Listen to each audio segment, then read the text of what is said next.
में नशे के कारोबार पर ऐसा प्रहार हुआ है कि पूरा नेटवर्क ताश के पत्तों की तरह ढह गया। क्राइम ब्रांच की एंटी नारकोटिक्स टीम ने करीब 50 करोड़ रुपए की नशीली गोलियों और पाउडर बरामद कर 7 आरोपियों को हिरासत में लिया है। हैरानी की बात यह है कि पकड़े गए सभी आरोपी किसी न किसी तरह मेडिकल और फार्मा इंडस्ट्री से जुड़े हुए हैं। कोई पैकेजिंग का काम करता है, कोई मेडिकल स्टोर पर काम कर रहा है, तो कोई फार्मा कंपनी में नौकरी के बहाने इस जहर की सप्लाई चालू रखे हुआ था। सूचना मिलते ही महीनों की निगरानी की गई, टेक्निकल ट्रेनिंग और सूत्रों की मदद के बाद दिल्ली पुलिस की टीम ने एक एक कड़ी जोड़कर एक शख्स को पकड़ा जो चुपचाप ट्रामाडोल पाउडर खपा रहा था। गिरफ्तारी के बाद जांच की सुई आगे बढ़ी, पूछताछ में नाम खुले, ठिकाने मिले और इन सभी के एक एक करके निकाब उतरने लगे। जांच आगे बढ़ी, नेटवर्क की असली तस्वीर सामने आई। फार्मा कंपनियों में काम करने वाले कर्मचारी, मेडिकल दुकानों का अनुभव रखने वाले लोग और पैकेजिंग यूनिट चलाने वाले, ये सभी मिलकर इस धंधे में लग गए थे। कच्चा माल एक राज्य से उठाते, फिर उस कच्चे माल को दूसरे राज्य में पैक करते, फिर तीसरे राज्य में नशे की गोलियों के रूप में उसे खपाया जाता और सप्लाई चेन इतनी सदी हुई थी कि अंदरूनी जानकारी के बिना इन्हें पकड़ना बहुत मुश्किल था।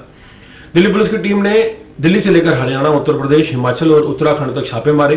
कहीं हाई स्पीड चेंज हुआ, कहीं गुप्त सूचनाओं से बोरियों में भरा नशीला पाउडर बरामद हुआ। एक कार की डिग्गी से बरामद ट्रामाडोल के पाउडर ने साफ कर दिया कि ये जो मामला है मामूली तस्करी का नहीं बल्कि संगठित अपराध है। रीपैकेजिंग के बाद ये जहर गली कूचों के युवकों तक पहुंचाया जा रहा था। सबसे चौंकाने वाला पहलू ये रहा कि आरोपियों को दवा की टेक्निकल समझ थी।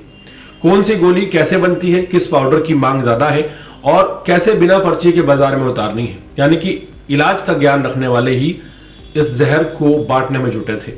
कई छापों के बाद अवैध बिक्री के लिए साइकोट्रोपिक दवाइयों की सप्लाई करने वाले मनोज नाम के शख्स को उत्तर प्रदेश से गिरफ्तार किया गया। उसकी गिरफ्तारी के बाद एक जांच को नई दिशा मिली। पूरा कार्टल ताश के पत्तों की तरह बिखरने लगा। मनोज के खुलासे पर किशनपाल भुल्लर को दिल्ली से हिरासत में लिया गया, जिसने अपने रिसोर्स के रूप में कृष्ण तंवर का नाम बताया। इस दौरान किशनपाल भुल्लर के और उसके घर से 500 ग्राम अल्प्रोजोलम पाउडर बरामद हुआ।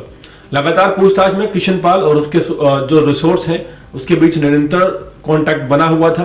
तत्परता से कार्रवाई करते हुए अगले रिसोर्स कृष्ण तंवर नांगलोई से जिसे गिरफ्तार किया गया और उसके बाद चांदनी चौक से उसे भी पकड़ा गया। उस दिन आगे की जांच में टेक्निकल और मैनुअल निगरानी के आधार पर सिंगू बॉर्डर दिल्ली के पास से कार को रोका गया। हाई स्पीड चेंज के बाद उसे Sydney grand hotel, main GT road, Narela, Delhi के सर्विस रोड से पकड़ा गया। चालक की पहचान कृष्ण तंवर द्वारा अपने रिसोर्स के रूप में की गई। उसकी पहचान मनोज कुमार निवासी भिवानी, हरियाणा के रूप में की गई। कार की तलाशी के दौरान डिग्गी में रखे बैग में तकरीबन 5 किलो ट्रामाडोल पाउडर बरामद हुआ। इसके बाद हिमाचल और उत्तराखंड में की गई छापेमारी में प्रशांत और अमित की गिरफ्तारी के साथ साथ ट्रामाडोल और अन्य पाउडर नशीले जो है वो साइकोट्रोपिक दवाइयों की बड़ी खेप बरामद की गई। खुदरा बिक्री के लिए रीपैकेजिंग के बाद इनकी कीमत करोड़ों रुपए में आकी जाती है और तकरीबन 50 करोड़ रुपए की ये नशीली दवाएं हैं। ये सिंडिकेट साइकोट्रोपिक दवाइयों के निर्माण में इस्तेमाल होने वाले जो कच्चा माल है उसकी बड़ी मात्रा को इकट्ठा कर लेता था और फिर उसे रीपैकिंग के लिए भेजता था ताकि बिना पर्ची के प्रतिबंधित दवाओं की जो अवैध बिक्री है वो की जा सके। जो अपराधी हैं उनमें अनिरुद्ध रॉय 49 साल का है, जो कि फरीदाबाद में एक पैकेजिंग फैक्ट्री में काम करता था। पैकेजिंग सामग्री की आपूर्ति की आड़ में अवैध साइकोट्रोपिक टैबलेट्स की सप्लाई ये करता था। दूसरा आरोपी मनोज राय है, जिसकी उम्र 62 वर्ष है, जो अनिरुद्ध राय का रिश्तेदार है, जौनपुर उत्तर प्रदेश का रहने वाला है। साइकोट्रोपिक दवाइयों में इस्तेमाल होने वाले पाउडर की अवैध खरीद बिक्री में इस शख्स को संलिप्त पाया गया है। तीसरा आरोपी किशनपाल भुल्लर है, जिसकी उम्र 62 वर्ष है, पेशे से इलेक्ट्रॉनिशियन है, लेकिन पूर्व मेडिकल दुकानों में काम कर चुका है और एनडीपीएस एक्ट के तहत दोषी भी ठहराया जा चुका है और इसका मेडिकल ट्रेड से पुराना जुड़ाव है। एक और आरोपी है कृष्ण तंवर, उम्र 42 वर्ष है, 10वीं तक पढ़ा हुआ है, दिल्ली का जन्म है और मेडिकल दुकानों में काम कर चुका है। ड्राइवर के रूप में खुद को दिखाकर बड़ी मात्रा में साइकोट्रोपिक पदार्थ की तस्करी करता था। एनडीपीएस एक्ट के तहत ये एक मामले में संलिप्त है और हाल फिलहाल जमानत पर है। वहीं मनोज कुमार, जिसकी उम्र 45 वर्ष है, 10वीं तक पढ़ा लिखा है, 1997 से अलग अलग फार्मा कंपनियों में काम कर रहा है। मूल रूप से यह हरियाणा का निवासी है। दिल्ली में आकर साइकोट्रोपिक पदार्थ के बड़े पैमाने पर अवैध लेन देन में जल्दी पैसा कमाने के चक्कर में ये संलिप्त पाया गया है।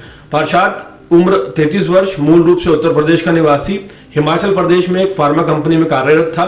साइकोट्रोपिक और अन्य दवाओं के निर्माण में इस्तेमाल होने वाले पाउडर की बड़ी मात्रा की आवाजाही में ये इन सभी गिरोह के लोगों की मदद करता था। वही एक अमित नाम का शख्स है जो कि इसकी उम्र 45 वर्ष है, मूल रूप से उत्तर प्रदेश का निवासी है और रुड़की में रह रहा था। दवा निर्माण में इस्तेमाल होने वाले कच्चे माल की आपूर्ति में ये सहायता करता था। इस कार्रवाई ने न सिर्फ 50 करोड़ रुपए के जहर को सड़क पर उतरने से रोका है, बल्कि फार्मा की आड़ में चल रहे नशे के खेल पर भी एक बड़ा सवाल खड़ा कर दिया है। क्राइम ब्रांच अब नेटवर्क की बाकी कड़ियों को जोड़ने में जुटी है और संदेश बिल्कुल साफ है। दिल्ली में नशे का जो धंधा है वो अब आसान नहीं है और जो भी इस खेल में है वो आज नहीं तो कल कानून की पकड़ से बच नहीं पाएंगे। दिल्ली पुलिस ने यह साफ कर दिया है।